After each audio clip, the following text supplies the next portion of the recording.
Today we will be reviewing the parts of the atom and how to calculate the number of protons, neutrons, and electrons.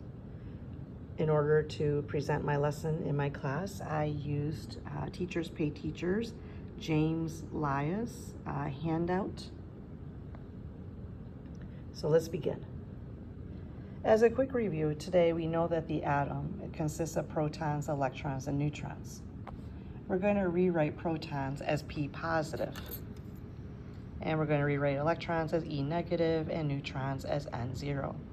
That means that the proton has a positive charge, electrons a negative charge, and neutrons don't have a charge at all. We remember from our middle school years and our freshman science years possibly that the atom has the nucleus in the center and we have the electrons that float around the outside of the nucleus.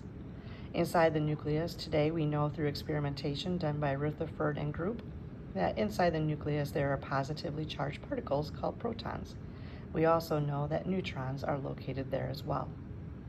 According to the work of J.J. Thomson, we know that electrons exist.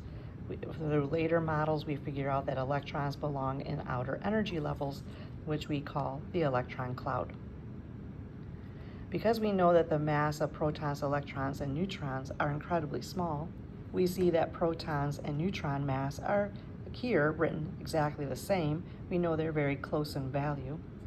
And in regards to the electron, it is very, very small. This means it's moving 28 places. This decimal is moving 28 places to the left. So we are getting closer and closer to zero. If we let the electron be equal to zero, then proportionality-wise, relationship-wise, we can set the proton and the neutron equal to 1. The big focus for this unit is what is the role? What was the purpose of having protons, electrons, and neutrons? What do they do? Well, and for this course, I'm going to have us look at protons as providing the identity of the element that we're working with. So if I was to say, let's find oxygen, we know that the atomic number, or we say element number 8, belongs to oxygen. Well, this 8 provides the identity of the element, which then tells me the number of protons for oxygen. So it's element number 8, it's oxygen, it has 8 protons. If I look at the electrons, we know that if it is electrically neutral, if I have 8 positives, then I have to have 8 negatives. But electrons do a little bit more than providing the identity. We know that electrons can be lost or gained, or they can be shared. So we're going to be shortly talking here about covalent compounds and ionic compounds.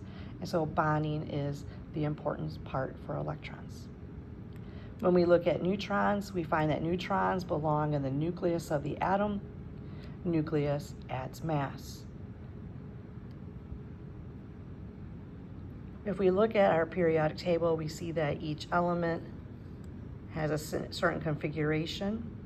So at the top, I have my name. On my periodic table, the name comes right after the symbol. We have a small number, that's a whole number, and we have a larger number that is a decimal. It's very important that you know that the smallest number is always going to be known as the atomic number. The atomic number provides the identity. Right?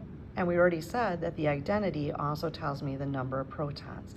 So carbon being element number 6, it's the smallest of the two. It means it's going to be the atomic number, which tells me I have 6 protons. This bottom number you learned as being mass number or atomic mass. Soon we're going to call it molar mass. A mnemonic that we use to help us identify the number of protons, electrons, and neutrons in an atom, the first word is APE. A stands for atomic number. Atomic number equals the number of protons, which equals the number of electrons, if it is electronically neutral. The word man stands for mass number minus atomic number equals neutrons. The mass number is always the biggest number. So if I look at this example here of oxygen, we have an oxygen of 8 and we have a mass number of 15.99. So it's always going to be the big number minus the small number to get the number of neutrons. but we have a little bit of a hiccup because you can't have just a partial neutron. You have to be a full neutron or not a neutron at all. So what we have to do with this mass number here is we have to round it to the nearest whole number. You may have to round up or you may have to round down depending on the value that you're given. In this case, we'll round this up to 16. So to get the number of neutrons, I take 16 minus 8, and that will give me 8. I'm going to have you try this little pop quiz. Again, I got it somewhere a long time ago from Teachers Pay Teachers. We're going to tell you that we're going to give you the mass number for each of these elements.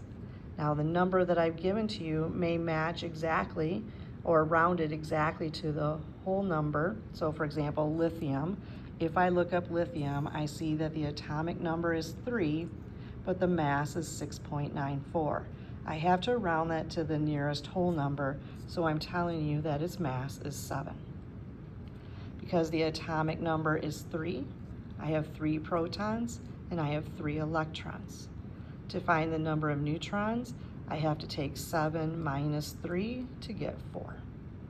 But when you look down here at dy, dy is element number 66. So I know that I have 66 protons, 66 electrons, but when I go to find the neutrons, here it tells me 162.50 is its mass, but I'm asking you to use 164. So you would have to do 164 minus 66 to get your number of neutrons. Well, why is that? Well, I'm telling you that you are working with an isotope of these elements.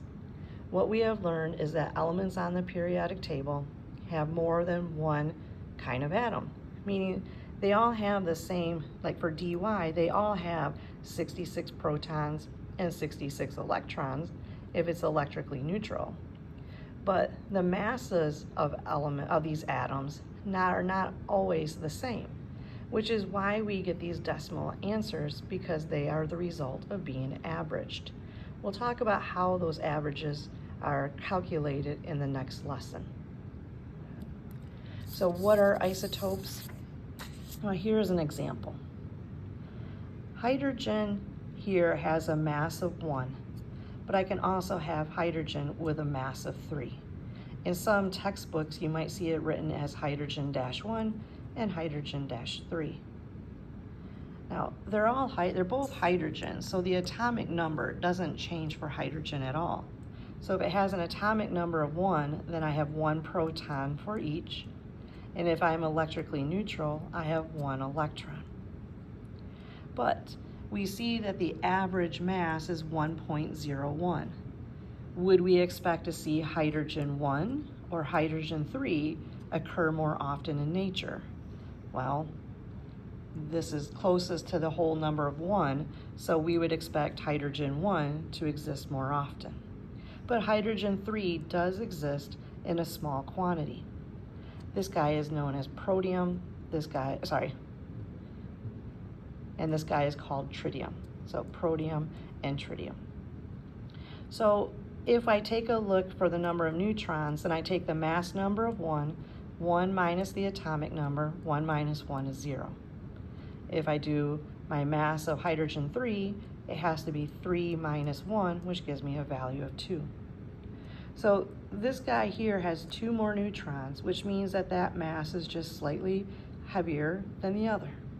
And what did we say the role of the neutron was? The role of the neutron is to add mass. Here are 2 more examples of carbon. We have carbon-12 and carbon-14. Again, they're the same element. They're going to have different masses because they have different number of neutrons. So if we look up carbon, we see the atomic number is 6, 6 protons each, 6 electrons because they're neutral. To find the mass, I take the mass number of 12. 12 minus 6 is 6. 14 minus 6 is 8.